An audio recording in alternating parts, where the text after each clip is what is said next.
اعوذ بالله من الشیطان الرجیم بسم الله الرحمن الرحیم. سلام کوم ټولو کتونکو اورېدونکو ته، الله دې وکړي چې ټوله به روغ جوړ سلامت یاست.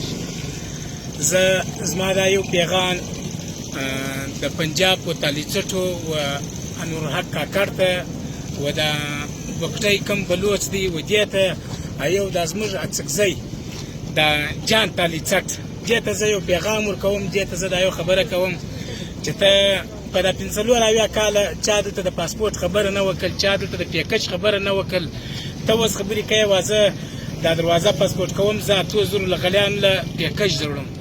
له غړی غول خورې د حکومت پیکج دا ستا پیکج نه خوري. موږ ټول کام به غول وخورو، دا ستا پیکج به نه وخورو. خپله خو تالیچټ یې په بار کې په تالیچټیا مخته سوی، په بار کې دې په چاندوه مخته سوی. زموږ کام ته هم دا سوچ کوي، دا فکر کوي. نن ټول پښتون افغان کام دا روډ وګوري، دا روډ بند دی، دا ستا د لاسه، دا د کاکړ د لاسه، دا نورحق د لاسه. تاسو ډېر بې ننګه وختاست، تاسو غداران وختاست. نن د ټول کام پر شارک باندې پښه پرته ده. د چمن بارډر کم روډ دی دا بند پاته دی، د خلکو روزګار بند پاته دی، زموږ رشتې هلته بندې پاته دي، د خواته د هغو رشتې بندې پاته دي.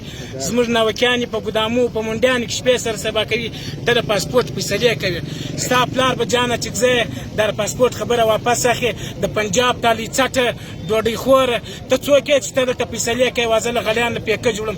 که رښتیا ته مو راوړی ته د غره راوړ، په خدای قسم که ته کمیس ویسې. ته څومره نر دي و ځان ته ویلي دي، ته څنګه فیصلې کوې؟ نن ټول پښتون کام ستا د لاسه په ناورین دي.